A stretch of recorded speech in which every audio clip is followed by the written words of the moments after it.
All right, welcome back to the pre-TI team review and preview, where I go through every single team attending this year's International. I do a brief review of their past DPC year, and then do a slight preview of how well I personally think every single team is going to be doing at this year's tournament. As we make up through our list, we are down to the top three teams internationally. Coming in at third place overall, we have Virtus.Pro.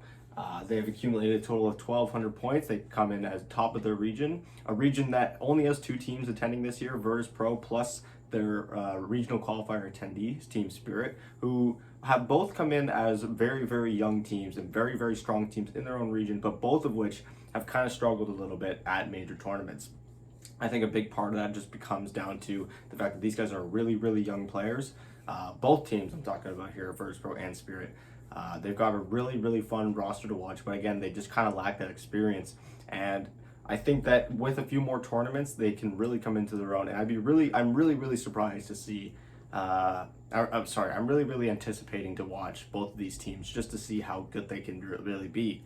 Or if we end up finding out that they just need a little bit more time to come into their own, because again, they're very young players. It's crazy to expect them to come into this tournament and just win it all, or do a super deep run against some of the best teams in the world when some of these guys are about like 18 years old. So it's pretty ridiculous. But yes, Virtus.Pro, another controversial team in the sense that they're a team that has done very well in the region. They have never lost a series in the region. However, they have only won one series in two majors to this point.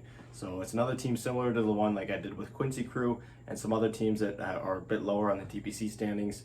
I think this is another shining example of why there needs to be some sweeping changes when it comes to point distribution, because sure, I think Virtus.Pro definitely should have made it. They're definitely the top team from their region. However, I think finishing third place overall when they've only won one series on the main stage is a little bit of a stretch. But regardless, like I said, these guys are coming in as a top team from their region. They went undefeated in both seasons. I have it marked as Eastern Europe here, even though during the first season it was the CIS DPC, but it has since been changed to Eastern Europe. But regardless, they go 7-0, first place uncontested. They get themselves 500 points right off the bat and a ticket to the upper bracket, where they have the unfortunate luck of running into PSG LGD, a team that had just come in through the wildcard stage at that point and was looking like they were on fire. So they, like I said, it was very unfortunate that was the first team that they had to play on the main event. They obviously lose that series. But in the lower bracket, they do manage to scrounge up a win. They play against Quincy Crew, who I did a video on yesterday. And like I had mentioned in that video, is another team that has notably struggled at majors, but done very well in the region. Quincy Crew had finished first and second place in both of their seasons, but just like Virtus.Pro has only won one series on the main stage. So a little bit alarming that both of these teams finished so high up in the DPC standings when they have yet to show that they can really compete with some of the best teams in the world. Yes, so they beat Quincy Crew, and then they get knocked out by Thunder Predators. So they only win one series. They do still get themselves 200 DPC points. So overall, not a terrible tournament, especially like I had mentioned, these guys are a very young team. So to expect them to do anything like go on a crazy deep run against some of these really, really good teams is, I think, putting the bar a little bit too high for these guys. Obviously, they are the strongest team in their region, but they're still such a young team. I just think the Eastern Europe region is just full of really young players, and it's just been really exciting to watch them.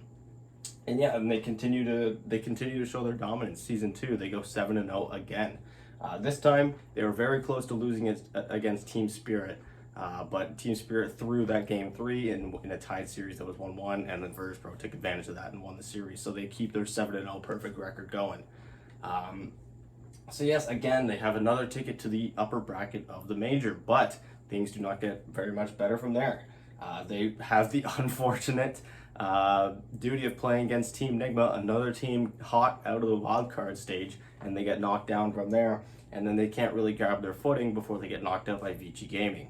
So again, all the series that I've mentioned up here, I have down here on the board as other teams attending TI. Of course, Team Nigma is not attending TI, but it is a main stage series, so I'm taking it into account when I'm looking at these stats and going over them. But yes, just to summarize, in both seasons, they beat Team Spirit 2-1 in the first major. In both majors, they lose their first round in the upper bracket. However, in the second major, they win a series before losing. They beat Quincy Crew, then get knocked out by Thunder Predator. And then the Ana major, they just get knocked out by Vici Gaming in the lower bracket. Looking now at some stats, of all these games, there were only 18 to cover. So Virtus.Pro, again, being a team that's coming from a region with only one other TI attendee, means there's only one series per season. And as a team that didn't have to play in either of the group stages or either of the wildcard stages, and had only been playing a few series on the main event, in the Major, for example, they played the least amount of series they could have possibly played, which is 2. There wasn't really a whole lot to really go for. But regardless, 18 games is still a decent sample size. They go 7-11 total on those 18 games. On Radiant, they go slightly below 50 with a 4-5 win rate. On Dire, they struggled a little bit more. They went 3-6. On first pick, they actually go slightly positive. They go 4-3 there. But on last pick, their win rate gets substantially worse, going 3-8. On Radiant first pick, they actually do pretty well for themselves, even though it's only a small amount of games. They go 3-1. But on Radiant's second pick, it is the complete opposite. They go 1-4. On Dire first pick, they go 1-2, and for the same ratio on Dire second pick, they go 2-4. So 33% win rate for both of the Dire orientations. In game ones, they really struggled in game ones for all these series that I'm counting here, which is probably why they struggled so much. They would end up doing pretty well. They can sometimes tie up the series, but by the time they tied it up, they just couldn't get their foothold quick enough, and the other teams would have made the adjustments necessary, and these guys might not have. And that's something that comes in from the lack of experience that I might have been talking about, where other teams have a lot of different strategies and a lot of different drafts and whatnot, and all that, and ability to read the game because they've got that experience and that age and all that. So it could be just somewhere where Virtus.Pro really struggle to really stay in series. Like I said, they do get a little bit better in game 2s. They go 3-4, and in game 3s they were actually pretty solid. So it seemed like whenever they were actually able to get their footing in series, they were doing pretty well for themselves in those deciding matches. Finally, wrapping things up in the stats. For games that were less than 40 minutes, they were slightly below 50 with 5-7 win rate, and games more than 40 minutes, they go 2-4. So not much of a whole difference there. Again, smaller sample sizes are gonna make it look like it's possibly worse than it is. 33% win rate is pretty low, but again, it's only on 6 games. Now, looking at the heroes that they've played throughout these 18 games, throughout they had picked a total of 46 different heroes. Their most played being Mars with 6, so their most played hero only being played in a third of the games. Oracle with 5, Death Prophet 4, Wraith King, and Wind Ranger and Lion also with 4 games each. Their best heroes being Death Prophet, Ancient Apparition, and Crystal Maiden, who, like you might be able to figure out, did not have very many games on them because the sample size was so small. But regardless, Death Prophet goes 3-1, AA and Crystal Maiden go 2-1. There weren't really a lot of heroes that they had played a lot that they were mainly winning on. A lot of the heroes that they had picked a lot, they had kind of lukewarm win rates with. So again, 2-1 win rate is not the best, but it was up there for them. And their worst hero is Mars, so their most played hero was the most detrimental to them. They go 1-5 on it in these games. Of course, I'm only counting these games here, so they are higher tier teams. So it's possible that they had done much better with Mars against a lot of the weaker teams from their region. Enchantress and Kunkka they go 0-3 with, and then Lion they go 1-3 with. Looking at the most banned, now this is where it gets kind of interesting because they had banned 13 more heroes than they had banned against them. Which is a sign that teams kind of had figured out the strategies that VP were going to be going with, because their bans were a lot more condensed and really directed at the heroes that they knew that VP could play really well, which is, I think, the real downside of Virtus.Pro. And the reason why they got off to slow starts in the series is because teams of the higher echelons, so teams from the region probably didn't really notice either that, or Virtus.Pro was just so much more skilled that it didn't really matter what hero they were playing, they would do well anyways. VP even said that they were trying to sabotage themselves in drafts in their own region to make the games harder on themselves, and they still had a flawless win rate. However, more experienced and better teams that were attending these majors were able to see the heroes and the strategies that Virtus.Pro were running and figure out that they weren't very diverse. And because of that, teams only had to ban a much smaller pool of heroes against them to have effective strategies in the draft. So Virtus.Pro bans a total of 53 different heroes, most of which being Puck with 9, Io with 8, and Death Prophet with 6. And then most banned against them. So again, only 4 heroes banned against them. They were very directed and condensed bans. Because more experienced teams just knew how to exploit Virtus.Pro's lack of experience, lack of different strategies. And I'm not trying to fault Virtus.Pro. They're a very young team, so it's very hard to gel a bunch of strategies really quickly with a super young roster. This is something that's just going to come with more experience and more age. So again, I'm not trying to put Virtus.Pro down or say that they're a bad team or anything. They have a ways to go before they become a real tier 1 team, in my opinion. So Timbersaw, yes, 10 bans against them, Enchantress 8, and then we have Viper with 8 bans as well. Looking now at their roster, their coach, they're being coached by Bulk. Sorry if I'm not pronouncing that right. He has actually never been to an international as a coach or a player or in any sort of qualifiers. So again, very young and inexperienced team, and that continues with their hard carry Nightfall, aka Epileptic Kid, who he and Save have also never been to any sort of qualifier for TI or any TI tournament. Save, of course, being their 4th position, he's also the team captain. So kind of interesting that they would give the captain role to someone who doesn't have any experience with TI. I think TI in itself is a whole different beast, but at the end of the day, it's their decision. Whoever they think is best suited to guide them, that's who they're going to put. So next up, we have GPK, who is the only one to have actually played in a closed qualifiers for TI, and that was in TI9. He finished 1st place with Vega.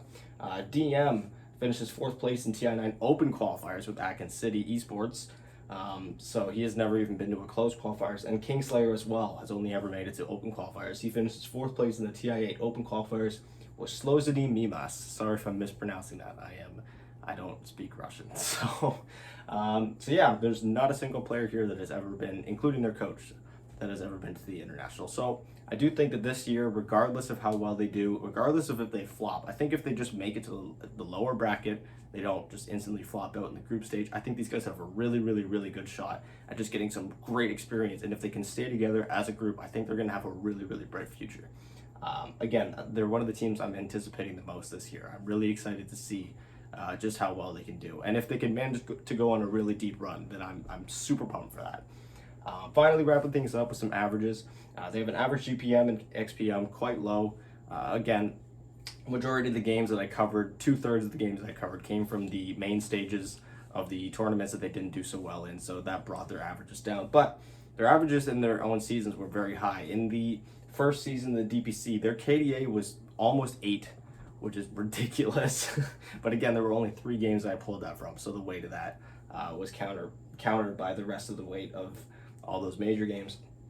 So yes, quite low, 2,059, 2420 for GPM and XPM. Their average KDA still remains quite high, 3.95, and an average match duration of nothing really special, 38 minutes and 56 seconds.